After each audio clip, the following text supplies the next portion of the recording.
Next up is someone who I met for the first time today. I'd met Coleman Martin before, but I just met Lena in the sumptuous backstage area. It's a funny thing at this modern age we live in, that the first thing I said to her is, "How's your bum?" Because I've been following her on Instagram, and she put up this picture of her dog had bitten her in the bum, and she'd put up this really beautiful picture of her bum in her underpants, and it had like some bloody, that was ripped and sort of a little bit of blood stain. But the best thing about it was that on her, emblazoned on her underpants, was "hopeless romantic." And I really thought that's one of the best photographs I've ever seen in so many levels. So I admire her greatly, and also I'm very concerned for her bum. And we've only just met, so I don't know where on earth we can go from here. Please welcome Lena Dunham. So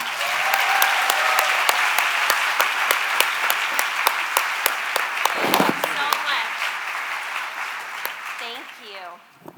Is this thing on? He's the only person who liked the photograph, literally. What a great panel of guys. I feel so lucky. I've fucked all of them.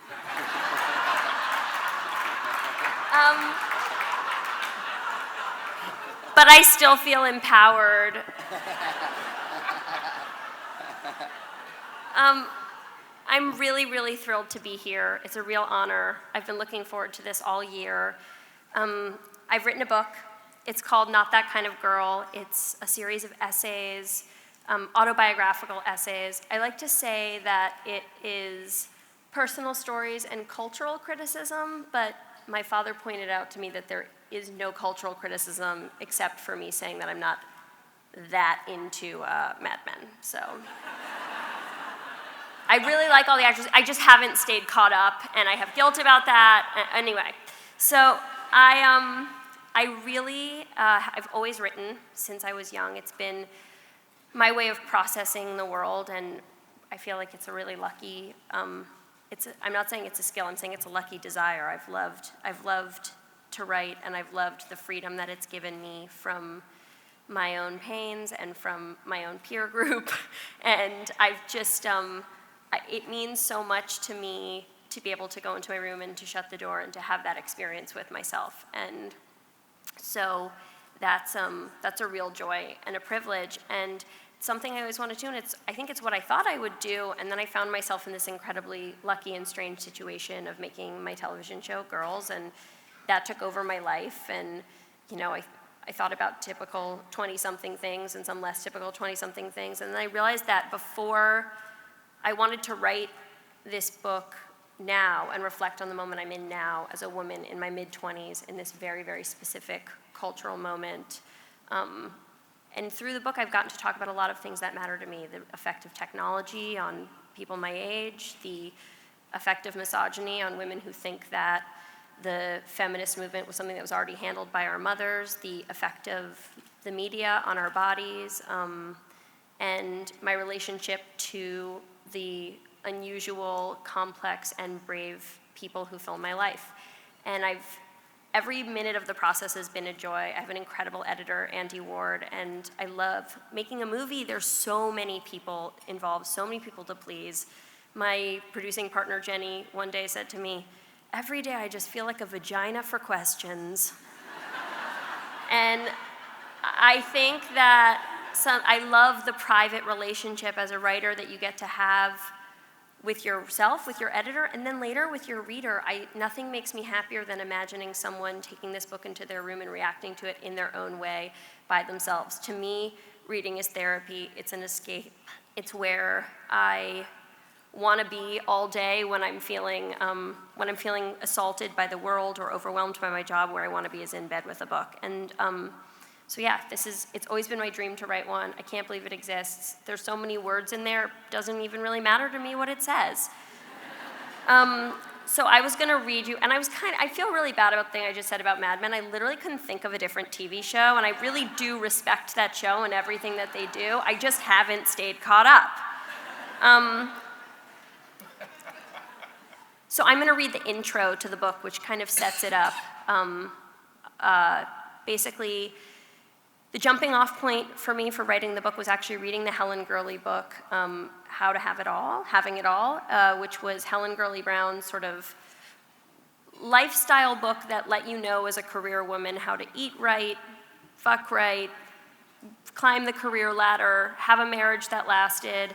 And even though there was something so preposterous about it, I felt like that was a book that I needed, and maybe that was a book that I could write a very skewed version of. So this intro sets that up. And thank you all so much for being here and for your help in putting it out into the world. I'm really excited to go on a book tour. I'm really excited to engage with people who love books on a direct level, because I do. Thank you.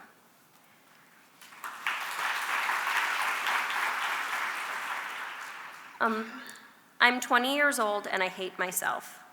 My hair, my face, the curve of my stomach, the way my voice comes out wavering and my poems come out maudlin, the way my parents talk to me in a slightly higher register than they talk to my sister, as if I'm a government worker that snapped and, if pushed hard enough, might blow up the hostages I'm keeping in my basement. I cover up this hatred with a kind of aggressive self-acceptance. I dye my hair a fluorescent shade of yellow, cutting it into a mullet more inspired by photos of 1980s teen mothers than by any current beauty trend. I dress in neon spandex that hugs in all the wrong places. My mother and I have a massive fight when I choose to wear a banana-printed belly shirt to the Vatican and religious tourists gawk and turn away. I'm living in a dormitory that was, not too long ago, an old age home for low-income townspeople, and I don't like thinking about where they might be now. My roommate has moved to New York to explore farm-to-fork cooking and lesbianism, so I'm alone now, in a ground floor, one bedroom, a fact I relish until one night a female rugby player rips my screen door off the hinges and barges into the dorm to attack her philandering girlfriend.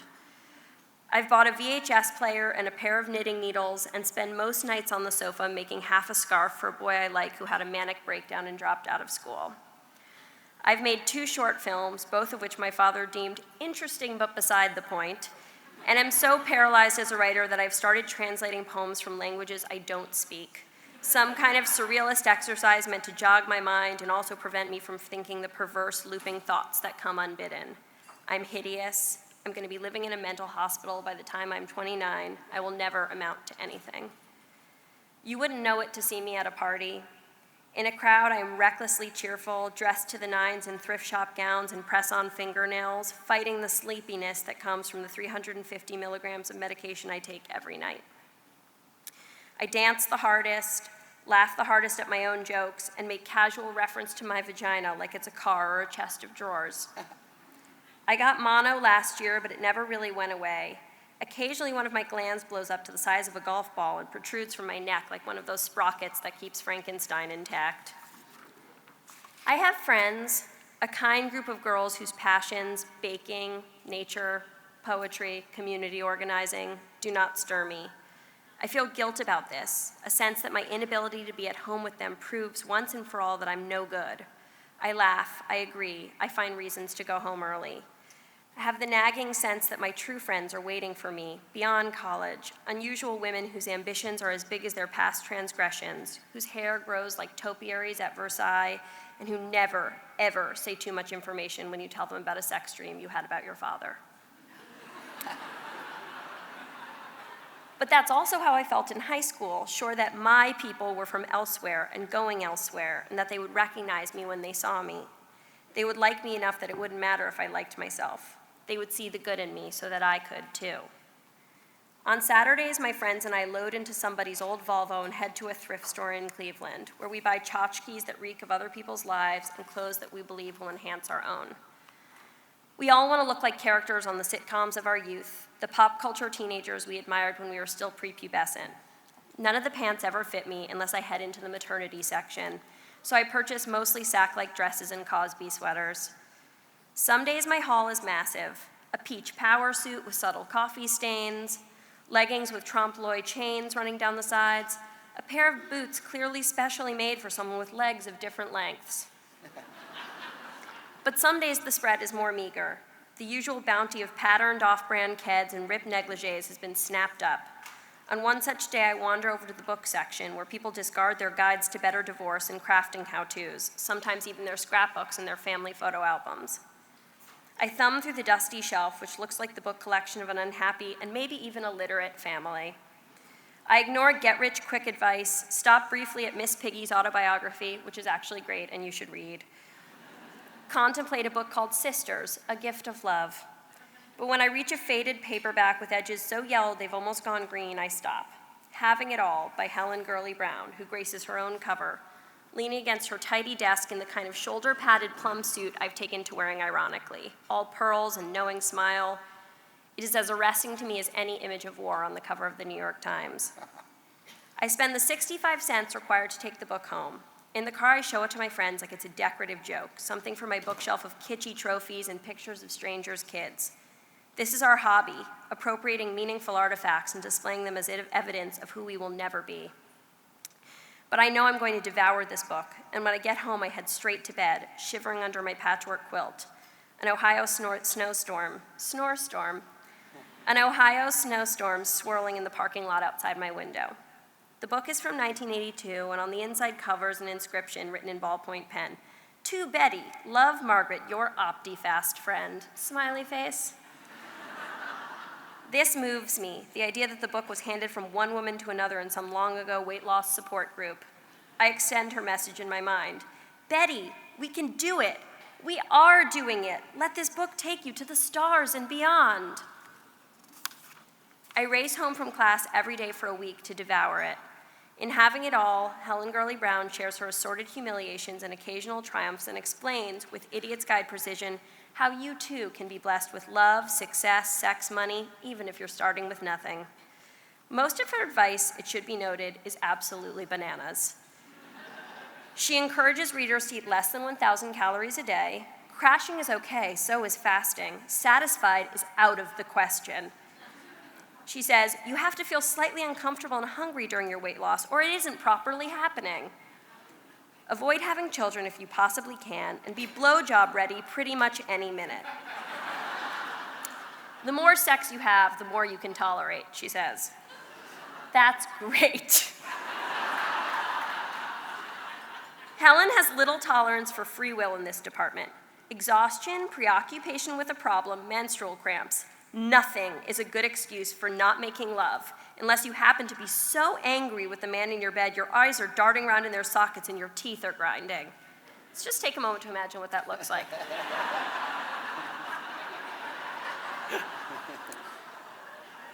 Some of her advice is a little more reasonable. Always leave for the airport 15 minutes earlier than you could. It will save your valves wearing out. Or, if you have severe personal problems, then I think you should go to a shrink for advice and support. I can no more imagine not going to get your hurting head and heart taken care of than one would go around the streets with blood spurting out of their throat. But it loses some of its power because it's forced to occupy the same space as gems such as, to me, avoiding married men is totally, when you're single, would be like passing up first aid in a Tijuana hospital when you're bleeding to death because you prefer an immaculate American hospital some unreachable distance across the border.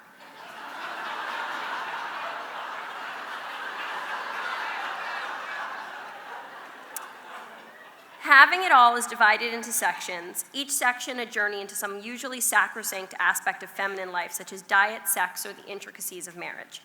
But despite her demented theories, which jibe not even a little bit with my distinctly feminist upbringing, I appreciate the way Helen shares her own embarrassing, acne-ridden history in an attempt to say, look, happiness and satisfaction can happen to anyone. In the process, she reveals her own unique pathos. A passage about binge-eating baklava stands out in my mind. But maybe I underestimated her. Maybe that is not an accident, but it is, in fact, her gift. When I found her book, I did not yet understand Helen Gurley Brown's position in the canon, that she'd been written about and reacted to by women who had really come to guide me, women like Gloria Steinem and Nora Ephron. I did not know that she was the bane of both the women's movement and the smut police, or that she was still alive and in her late 80s and still peddling her particularly chipper brand of humor, oblivious. I'm gonna just take that one again, you guys.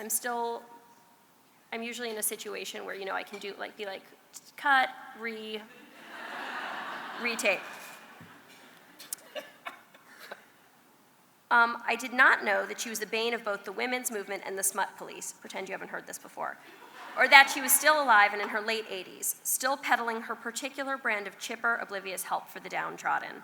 All I knew was that she painted a picture of her life, made richer by having once been, as she calls it, a mouse burger.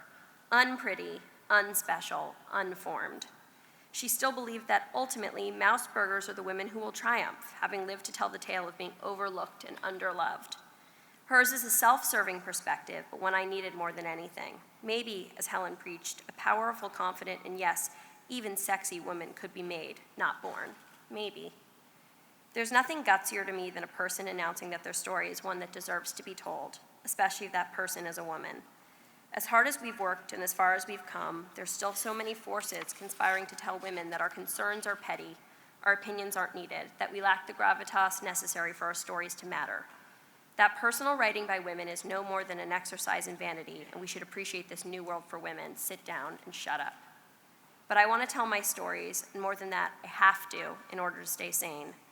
Stories about waking up to my adult female body and being disgusted and terrified, about getting my butt touched at an internship, having to prove myself in a meeting full of 50-year-old men, going to a black tie event with the crustiest red nose you have ever seen, about allowing myself to be treated in ways I knew were wrong. Stories about my mother, my grandmother, the first guy I loved who turned semi-gay, and the first girl I loved who turned into my enemy. And if I could take what I've learned to make one menial job easier for you, or prevent you from having the kind of sex where you feel like you must keep your sneakers on in case you want to run away during the act, then every misstep of mine was worthwhile. I'm already predicting my future shame at thinking I had anything to offer you, but also my future glory in having stopped you from trying an expensive juice cleanse or thinking that it was your fault when the person that you're dating suddenly backs away because they're intimidated by the clarity of your personal mission here on Earth. No, I'm not a sexpert, a psychologist, or a dietitian. I'm not a mother of 3 or the owner of a successful hosiery franchise. But I am a girl with a keen interest in having it all, and what follows are my hopeful dispatches from the front lines of that struggle. Thank you.